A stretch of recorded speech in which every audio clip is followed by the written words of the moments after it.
अस्सलाम वालेकुम दोस्तों, क्या हाल हैं आपके। आई होप आप ठीक होंगे। और जो है इनटेक का मैं आपको अपडेट देता चलूँ।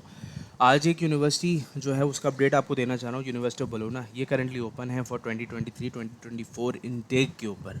यूनिवर्सिटी ऑफ बलोना की अगर मैं बात करूँ तो इटली की वो वाहिद ओल्डेस्ट तरीन यूनिवर्सिटी है जो कि इस्टेब्लिश हुई थी 1088 के अंदर। आप अंदाज़ा लगा सकते हैं कि ये तकरीबन 1000 साल पुरानी यूनिवर्सिटी है। इटली के अंदर इन शॉर्ट तो तमाम यूनिवर्सिटीज़ इतनी पुरानी हैं जैसे कि यूनिवर्सिटी ऑफ पलर्मो, मेसेना, मिलान और ये बहुत सारी। तो ये यूनिवर्सिटीज़ में क्यों इस वजह से इतनी जो है बेस्ट क्वालिटी ऑफ एजुकेशन देती हैं। अगर मैं बात करूँ यूनिवर्सिटी ऑफ बोलोना की, ये टॉप यूनिवर्सिटीज़ के अंदर आ रहा होता है। अगर मैं सिंपल जाऊँ और लिखूँ क्यूएस वर्ल्ड रैंकिंग और 2022 यानी कि इस साल का करूँ तो इसके अंदर ये आपके सामने मौजूद है। यूनिवर्सिटी ऑफ मिलान जो कि मैंने अपनी पहली यूनिवर्सिटी कवर की थी वो, फिर बोलोना, फिर रोमा सेपिएंजा हो गई, फिर पडोवा, मिलान, ट्यूरिन हो गया, पीसा हो गया। और मज़ीद है कि नेपोली, ये जो नेपलीज़ जो है ये बहुत अच्छी तरीके से आगे आई है। ये पिछली मरतबा मैंने कवर नहीं की थी लेकिन मैंने दूसरों को ज़रूर बताया था कि यार इसमें भी अप्लाई करो।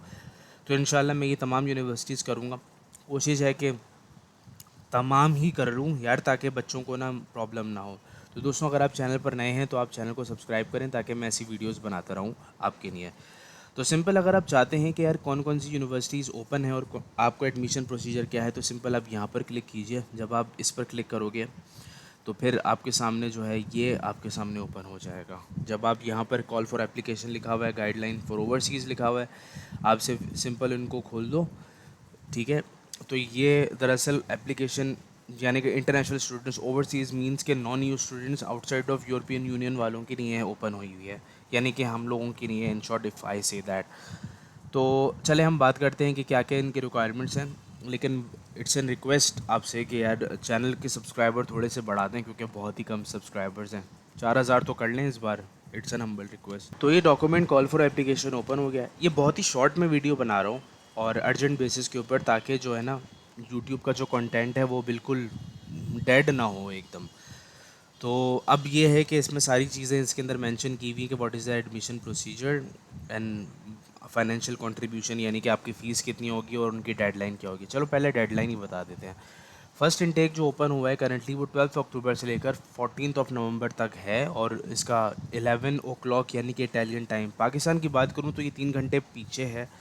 ठीक है। इटली का जो टाइम है, टाइम जोन पाकिस्तान से 3 घंटे जो है पीछे है। अगर मिसाल के तौर पर अभी 3:25 हो रहे हैं तो वहाँ पर जो हो रहा होगा वो 12:25 हो रहा होगा। और फिर उसके बाद जो है submission of EC certification after this date, ये सारी चीज़ इसमें लिखी हुई हैं। और आगे जितनी भी चीज़ें हैं कि सक्सेसफुल बच्चों का जो रैंकिंग होती है वो 23 जनवरी, सॉरी 9 जनवरी 2023 के अंदर बता दिया जाएगा। और फिर उसके बाद आगे सारी चीज़ें लिखी हुई हैं उसमें। होपफुली आप लोगों को समझ में आ गया होगा इसका। थोड़ा सा प्री रिक्विजिट्स यानी कि number of documents which is required at the time of admission के बारे में बताता चलूँ। अगर आप जो है मास्टर्स के लिए अप्लाई कर रहे हो तो eight the time of application आपकी जो टोटल ईयर ऑफ एजुकेशन होगी वो 16 ईयर्स की होगी। यानी कि आपने अगर 12 ईयर्स आपने इंटरमीडिएट किया, वो 4 साल का बैचलर्स किया तो you are eligible for masters. अगर आपने 2 साल का बैचलर्स किया, 2 साल का मास्टर्स किया हुआ है और फिर आपकी 12+2 करके जो टोटल एजुकेशन बनती है 16 साल, तो भी आप एलिजिबल फॉर मास्टर्स हो। तो eight the time of admission आपको क्या क्या चीज़ें चाहिए होती है। आपको अपने इंटरमीडिएट की, अपने मैट्रिक की मार्कशीट और सर्टिफिकेट चाहिए होती है। अपनी बैचलर्स प्रोग्राम की जो है वो आपको ट्रांसक्रिप्ट चाहिए होती है। और फिर डिग्री चाहिए होती है। ये तो मास्टर्स क्या हो गया। अगर आप सिंपल बैचलर्स में अप्लाई करो तो सिंपल आपको मैट्रिक और इंटरमीडिएट की जो है मार्कशीट चाहिए होती है। और उसके बाद जो है वो आपको चाहिए होती है इसकी सर्टिफिकेट जो कि बोर्ड से इशू हो रहा होता है। मज़ीद इसके बाद ये है कि आप अगर नीचे जाएंगे तो यहाँ पर आपके सामने लिखा हुआ आ रहा है एप्लीकेशन प्रोसीजर, जो कि मैं आपको थोड़ा सा बता चुका हूँ। ठीक है। तो you can just click on it. कोई मसला होता है तो आप उससे कांटेक्ट कर रहे होते हो।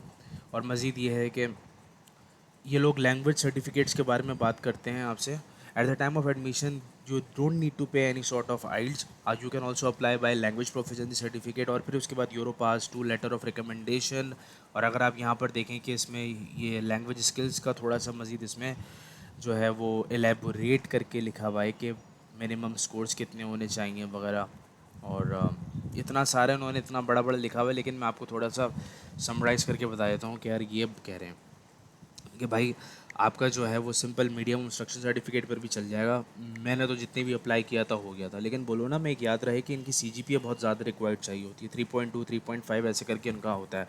मजीद ये है कि सिलेक्शन क्राइटेरिया के बारे में बता रहे हैं कि there are selection on the basis of the true criterias which are as follows: candidate academic records, as I've told you, greater CGPA means greater more chances of having good grades in overall academic evaluation। और फिर उसके बाद ये है कि assessment candidates study project by committee form by university professor. यानी कि जब आप लेटर ऑफ मोटिवेशन लिख रहे होते हो या फिर अगर एक्स वाई जेड आपकी कोई दूसरी चीज़ें होती हैं, मेरा अपने केस में बात करूँ तो मेरा तो वर्क एक्सपीरियंस ज़्यादा था, सर्टिफिकेट ज़्यादा थे, तो इसके थोड़े से कुछ एक्स्ट्रा पॉइंट्स मिल जाते हैं। तो ओवर देयर ये आपको बता रहे हैं। मज़ीद ये है कि दो चीज़ें जो होंगी वो आपकी कंसिडर कर दी जाएंगी। एक तो ये कि वेटेड ग्रेड इसका, और number of credit acquired. For example अगर मैं इकोनॉमिक्स में अप्लाई कर रहा हूँ और मैंने इकोनॉमिक्स के ज़्यादा सब्जेक्ट्स पढ़े हुए हैं, तो of course they will definitely look into that person जिसने ज़्यादा इकोनॉमिक्स रिलेटेड पढ़े हुए हैं, क्योंकि उसको प्रीवियस जो है वो फाउंडेशन कोर्सेज नहीं पढ़ने पड़ेंगे। जैसे कि मेरा जो हुआ था फ्लोरेंस में, उन्होंने कहा कि आप अंडर ग्रेजुएट के जो हैं वो प्रोग्राम्स थोड़े से आपको पढ़ने पड़ेंगे, यानी कि नंबर ऑफ़ कोर्सेज पढ़ने पड़ेंगे, which is not an issue for me.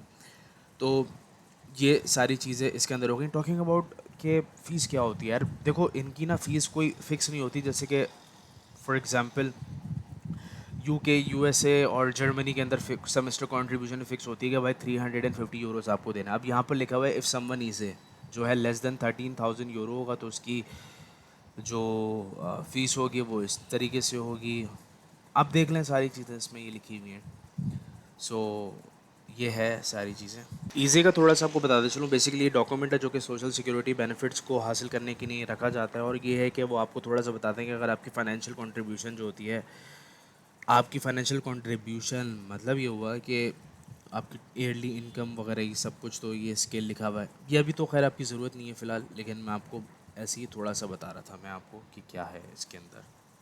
Last में एक चीज़ बस मैं आपको बताना चाह रहा हूँ कि यार अगर आप देखना चाहते हो कि कौन कौन से नंबर ऑफ़ प्रोग्राम्स ये लोग ऑफ़र कर रहे हैं, तो यहाँ पर मास्टर पोर्टल है, वहाँ पर जाकर भी आप देख सकते हो। फॉर एग्ज़ाम्पल मैं जो है नेचुरल साइंस एंड मैथमेटिक्स के अंदर, तो यहाँ पर ये नंबर ऑफ़ कोर्सेज़ ये लोग ऑफ़र कर रहे हैं करंटली, जो आप यहाँ पर देख सकते हो। इसी तरीके से अगर मैं कंप्यूटर साइंस एंड आईटी की बात करता हूँ, तो यहाँ पर मास्टर इन एआई और फिर digital humanities and digital knowledge etcetera, ये सारी चीज़ें इसके अंदर शो कर रही हैं। और होपफुली आप लोगों को समझ में आ गया होगा कि क्या है। अच्छी यूनिवर्सिटी है, you must apply in it, hope for the best. और ये है कि इंशाल्लाह ताला फिर एक नई वीडियो के साथ मिलते हैं। जब तक अपने दोस्त को इजाज़त दीजिए, अल्लाह हाफ़िज़।